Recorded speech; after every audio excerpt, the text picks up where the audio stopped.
कराची की मलीर जेल से 200 से जायद कैदी फरार।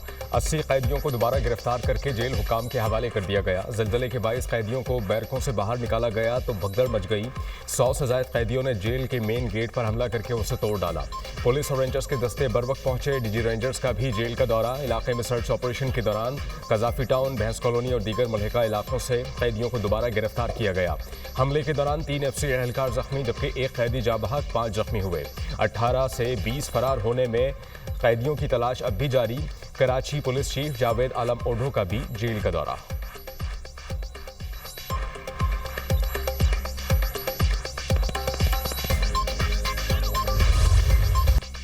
हर कैदी का डाटा मौजूद है। फरार होने वाले कैदियों को गिरफ्तार किया जाएगा। मलीर जेल की दीवार नहीं टूटी, कैदी गेट से फरार हुए।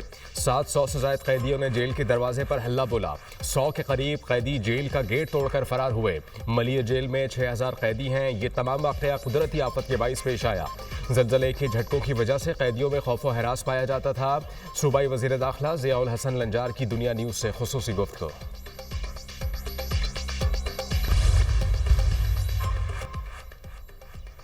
कराची की मलीर जेल से कैदियों की फरार होने की कोशिश। फरार होने वाले कैदियों की तादाद कितनी थी, कैदी कैसे फरार हुए, जेल के अंदर क्या सूरत हाल थी, कैदियों के हमले में जेल के अंदर इंतजामिया के दफातर को कितना नुकसान पहुंचा।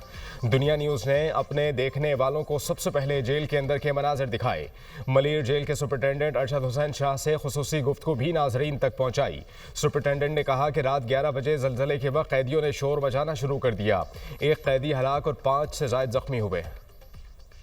ये एक नाकानी आफत थी और हमारे पास जब ये ज़िलज़िले का शदीद झटका आया, इससे पहले भी कोई 5 आ चुके थे, तो एक कैदियों में एक खौफ व फिराज पैदा हो गया। 11 बजे शिद्दत वाला जो ज़िलज़िला आया और उससे वो उनको जो है ना ऐसे ही, क्योंकि कैदियों में तो अंदर बंद हैं, उनको कोई एक्सेस नहीं मिल रही थी, तो उन्होंने शोर किया कि हम जो है हमें निकलो निकलो निकलो बाहर। तो वो बाहर जो थे उन्होंने ज़ाहिर है कि बैरिक के अंदर 100 से ज़ायद कैदी, 170 कैदी, क्योंकि मेरे पास ओवर क्राउडिंग है। 2200 की कैपेसिटी है, उसके अगेंस्ट 6000 कैदी। वो जब उन्होंने धक्के दिए तो बैरिक को दी, कैजुअल्टी हुई है, उसकी डेथ हो गई है। जिसे गेटे खोले सबने बोला कि भागो।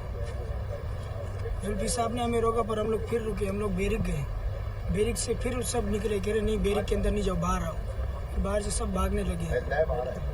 फिर हमारे साथ एक और था पठान गाड़ी वाला बुड्ढा सा, उसने हाथ पकड़ा। वो मेरे को जानते, हमारे साथ काम करता था। उसने हाथ पकड़ा, बोले चलो। फिर हमें यहाँ पर बिठाया अपने आड़ में। मलीर जेल में क्या हुआ, कैदी कैसे फरार हुए, दोबारा गिरफ्तार होने वाले कैदी ने तमाम कहानी सुना दी। दरवाजे बंद थे, हम तोड़कर फरार हुए। कैदियों ने पुलिस एहलकारों पर तशद्दुद नहीं किया, फरार होकर एक गोदाम में चले गए। दूसरी तरफ फरार होने वाले कैदी की मां दोबारा बेटे को लेकर जेल पहुंच गई। कहा बेटा 6 माह से बेगुनाह सजा काट रहा है। बेटा घर पहुंचा, उसे दोबारा लेकर मलीर जेल पहुंच गई। कैदी की वालिदा की मीडिया से गुफ्तगू।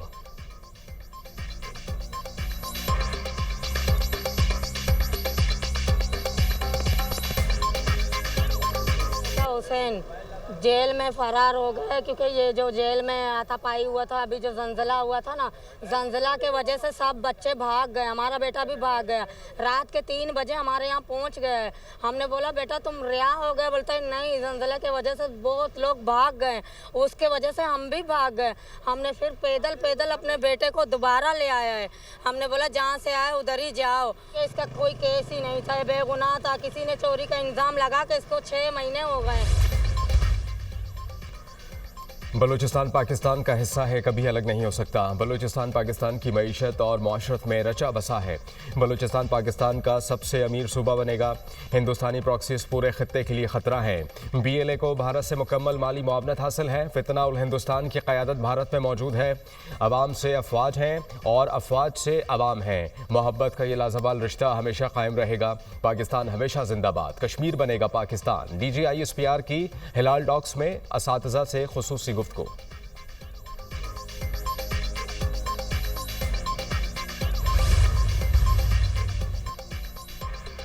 भारत की तरफ से दरियाओं का पानी रोकना ऐलान जंग होगा। मोदी पानी को बतौर हथियार इस्तेमाल करके करोड़ों इंसानों को सजा देना चाहता है। पानी रोकने की धमकियां यूएन चार्टर की खिलाफ वर्जी हैं। माजी में बहुत से तनाज़ुआत के दौरान सिंतास मुआहिदा कायम रहा। बगैर तहकीक के पाकिस्तान पर इल्ज़ाम तराशी के बाद हमला करना बजाते खुद सवालिया निशान है। भारतीय मौक़िफ़ को गलत साबित करने के लिए इसके मौक़िफ़ को मेनोअन बयान कर देना काफ़ी है। मसला कश्मीर के मुनसिफाना हल के लिए पाकिस्तान की हिमायत जारी रखी जाए। भारत ने झूठे इल्ज़ामात को सरहद पार हमलों का जवाब बनाया। अमन का रास्ता सिर्फ मुकालमे और सिफारतकारी से ही मुमकिन है। बिलावल भुट्टो जरदारी की क़यादत में पार्लिमानी वफ़द की अमरीका की क़ायम मक़ाम मुस्तक़िल मंदूब, OIC सलामती कौंसिल के मुंतखब अरकान, डेनमार्क, यूनान, जापान, जनूबी कोरिया, स्लोवेनिया, पनामा के नुमाइंदगान से अहम मुलाकातें। बिलावल भुट्टो की क़यादत में 9 रुकनी पाकिस्तानी वफ़द न्यूयॉर्क में मौजूद। वाशिंगटन DC, लंदन और ब्रसल्स का भी दौरा करेंगे। दुनिया पाकिस्तान के जायज़ मसाइल की हिमायत करे, नवाज शरीफ का मुतालबा। अक़वाम मुत्तहिदा को अपना कलीदी किरदार अदा करना चाहिए। चीन, तुर्किया और आज़रबाईजान ने हमेशा पाकिस्तान का साथ दिया है। पाकिस्तान की आलमी सतह पर वक़ार में इजाफा हुआ है। मसला कश्मीर हल का मुतकाज़ी है। अक़वाम मुत्तहिदा को एहसास होना चाहिए मसला कश्मीर और मसला फ़लस्तीन आलमी तवज्जो के मरकज़ हैं। इनकी मिसाली दुनिया के सामने कश्मीर तनाज़े पर अक़वाम मुत्तहिदा की मंजूर शुदा करारदादों पर अमल होना चाहिए। पूरी दुनिया की नज़रें मसला कश्मीर पर लगी हुई हैं। पाकिस्तान के हालात बेहतर हो रहे हैं। आवाम को माजी के मुकाबले में रिलीफ मिल रहा है। पंजाब हुकूमत मरियम नवाज की सरबराही में बहुत अच्छा काम कर रही है। 2017 में पाकिस्तान दुरुस्त सम्त में तरक्की कर रहा था। साजिशों ने मुल्क को तबाही के दहाने पर पहुंचाया। साबिक वज़ीर आज़म नवाज शरीफ की लंदन में मीडिया टॉक। भारत के 3 नहीं 4 राफेल गिराए गए। 10 मई को भारत से 71 की जंग का बदला ले लिया। भारतीय मिसाइल हमलों से पहले जवाबी हमले का फैसला कर चुके थे। नरेंद्र मोदी शर्मिंदा और मुश्किल में हैं। मोदी के बयान शिकस्त खोर्दा इंसान के हैं जिनका जवाब देना मुनासिब नहीं समझता। भारत की जानिब से दोबारा हमले का इम्कान बहुत कम है। डोनाल्ड ट्रंप का मोदी पर बहुत प्रेशर है। इसराइल ने भारत का पूरा साथ दिया। दौरान जंग इसराइल के एक्सपर्ट भारत में मौजूद थे। वज़ीर आज़म शहबाज शरीफ की सीनियर सहाफ़ियों से गैर रस्मी गुफ्तगू। कहा कि दिफाई बजट में इजाफा वक्त की ज़रूरत है। ट्रंप की कश्मीर पर सालसी की पेशकश पाकिस्तान की बड़ी कामयाबी है। कश्मीर के बगैर भारत से बातचीत आगे नहीं बढ़ सकती। पानी के मसले पर भारत से बैठकर बात करेंगे। तिजारत और दहशतगर्दी के मसले पर भी गुफ्तगू के लिए तैयार हैं। नादिर मौका है। पानी ज़ख़ीरा करने के मंसूबों पर इत्तेफाक राय पैदा करें। पानी ज़ख़ीरा करने के नए मंसूबों पर हिकमत अमली बनाना शुरू कर दी। तहरीक इंसाफ को दोबारा मुज़ाकरात की दावत देता हूँ। पाकिस्तान तहरीक इंसाफ ने तहरीक चलानी है तो इनका अपना फैसला है।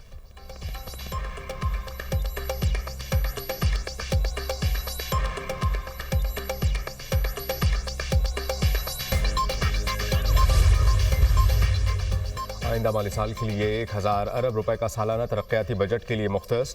GDP ग्रोथ का हदफ 4.2% मुकर्रर। ज़राअत के लिए 4.5, सनतों के लिए 4.3 और खदमात के लिए 4% हदफ मुकर्रर।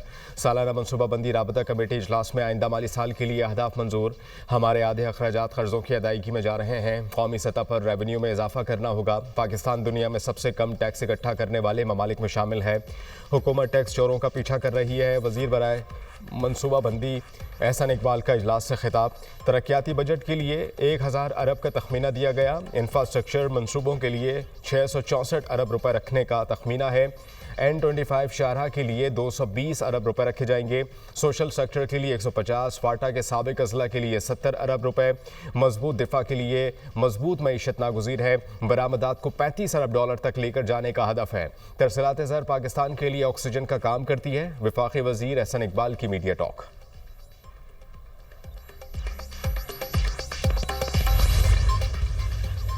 कौमी इक़्तिसादी काउंसिल का इजलास 5 जून को तलब। वज़ीर ख़जाना आइंदा माली साल के बजट पर वज़ीर आज़म को ब्रीफिंग देंगे। कौमी इक़्तिसादी काउंसिल में आइंदा बजट के लिए खद खाल की मंजूरी दी जाएगी।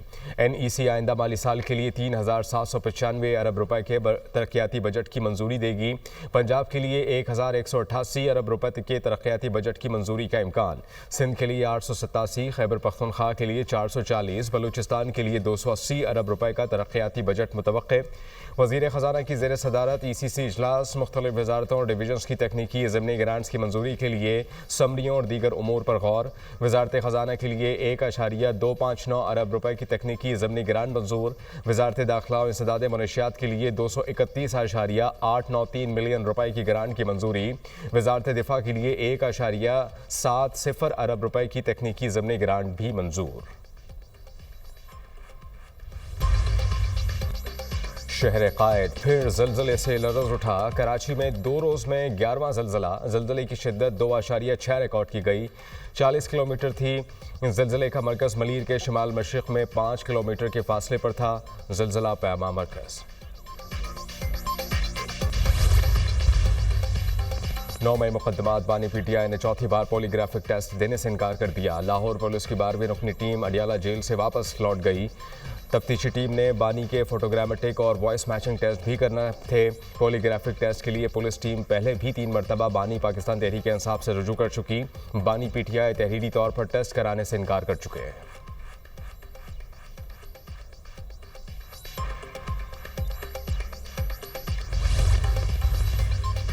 वज़ीर आला पंजाब मरियम नवाज का ओवरसीज़ पाकिस्तानियों के मसाइल तरजीही बुनियादों पर हल करने का हुक्म।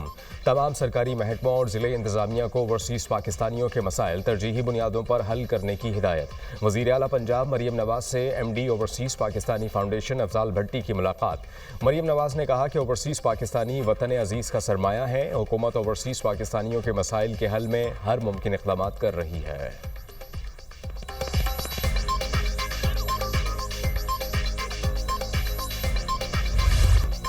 ईद उल अज़हा करीब आ गई। मुल्क भर की मवेशी मंडियों में खरीदारों का रश। किसी को बैल गाय चाहिए तो किसी को बकरे और दुम्बे की तलाश। व्यापारियों और ग्राहकों में भाव ताव तेज। मंडी में भारी भरकम शेरू और सुल्तान के चर्चे। बड़ों के साथ साथ बच्चे भी मनपसंद जानवर खरीदने के लिए पुरजोश।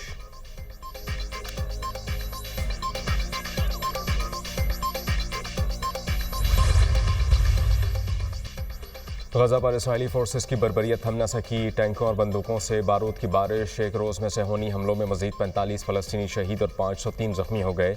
शिमाली गजा में एक घर पर इसराइली हमले में ख़ानदान के 14 अफराद जान से गए। शोहदा की मजमूई तादाद 54,470 तक जा पहुँची। 1 लाख से ज़ायद अफराद ज़ख्मी। इसराइल ने बमबारी करके गजा की शेख रिजवान मार्केट में रिहायशी इमारत मुकम्मल तबाह कर दी। शिमाली गजा में फ़लस्तीनियों के लिए कायम वाहिद किडनी डायलिसिस सेंटर भी क्रेनों और बिल्डोज़रों से मुकम्मल तौर पर तबाह कर दिया।